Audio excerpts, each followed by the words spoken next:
Nothing like a little relaxing. Everybody likes to relax. There are things that can get in the way of you relaxing, however.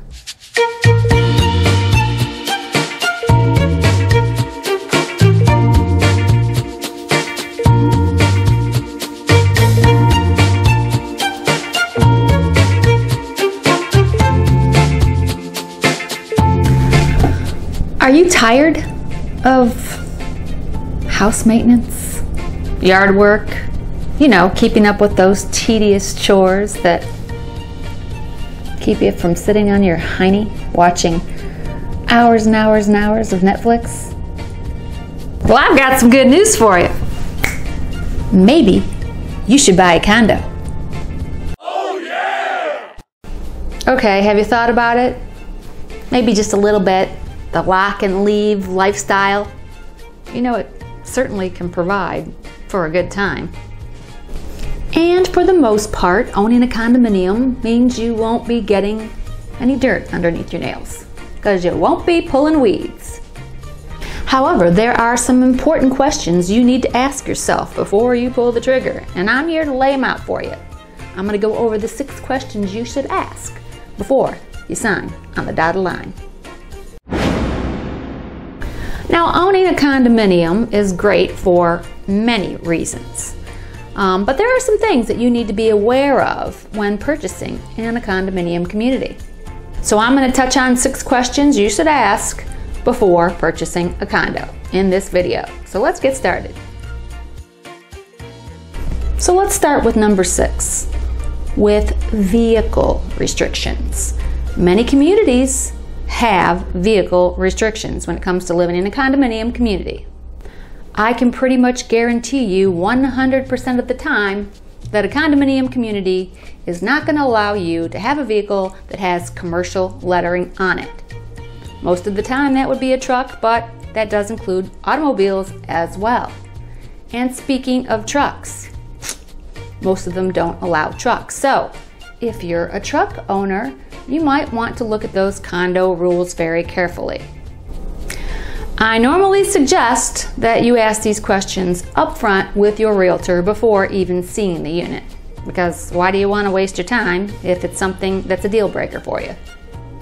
And included in those restrictions would be things like motorcycles, RVs, and of course, trailers. Question number 5 is parking. Now, the parking spot situation is important, and you shouldn't be finding out where that parking space is on the day of your walkthrough. So while you're viewing the condominium, find out where the parking space is. Find out what the parking restrictions are. If you do have an SUV and it's tall, find out, will your vehicle fit in the space? Some of the condominiums have covered parking, and maybe the spaces are tight. These are things you need to look at while you're viewing at condos. You should find out if there are restrictions about the number of vehicles that you can have while living there. Find out where the guest parking is. If there's any restrictions on the number of days that a vehicle can be parked in a single parking space. You'd be surprised what the rules are. Question number 4, storage. Many condominiums have storage units, which is a bonus because most condominiums are relatively small. So you want to ask if there is additional storage, and do you have an assigned storage space to you? And while you're there, ask if you can see it. It's always nice to have a place to store those extra lawn chairs, fishing poles, and bicycles. Question number 3 is rental restrictions. Yep, you're going to be buying a condo, and maybe you're not going to use it full time. Maybe you would like to rent it out during the months that you're not using it. Most condominiums have some type of rental policy, and you need to understand what those policies are. Frequently, there's a waiting period. Maybe you have to wait a whole year before you can rent the condo out. If you're purchasing this condo as an investment and your intentions are to rent it right away, these are very important questions. Often, the rental policies require that you have a minimal rental period. Now, today we have a lot of people that like to do Airbnb. That's not allowed in many condominium communities. They may require you to have a minimum of a 30-day rental period. They may have restrictions on the number of months that you can rent the property. You may be only able to rent it out one time a year.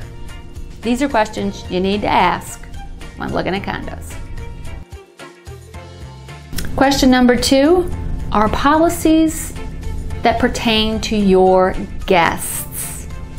So, maybe you have family that's going to come visit quite often. Maybe you have grandchildren.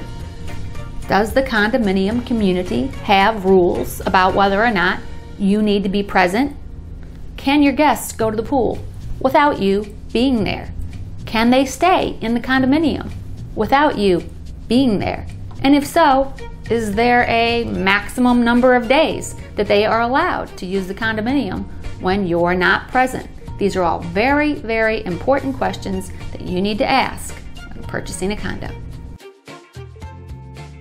Okay, and the number 1 question you should be asking when viewing condos is about special assessments. When you live in a condominium community, everybody gets to share in the expenses at the condominium community. Sometimes it's a good thing, sometimes it's a bad thing, but it's part of life. So, when viewing condos, those are questions you need to ask.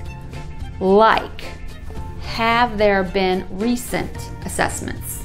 If so, when were they and what were they for? 2, are there any upcoming assessments? Even if the seller of the property says no, it's a good idea to talk to the property manager or someone on the board to find out if there are any assessments that are being considered in the near future.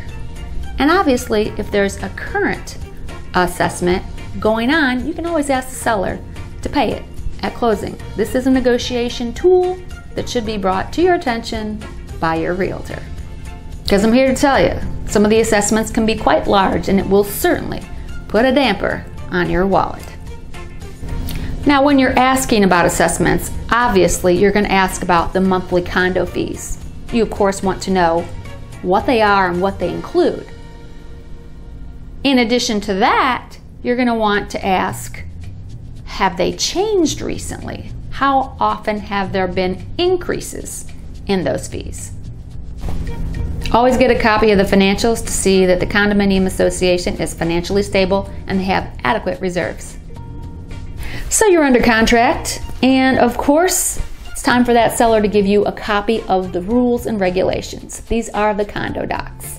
You have 3 days to review those. And of course, if you find something in those rules that's a deal breaker for you, like the fact that you can't grill on your balcony, well, you can cancel. Now, here in Florida, we have some contracts that will have a cancellation clause in it. If you need more time to review those docs, you can generally use your inspection period in which to further go through those condominium documents. Most condo docs, in addition to the full set of covenants, will have a condensed set of rules for things like parking, whether or not you can have a pet, your rental policy. All of those things should be outlined for you.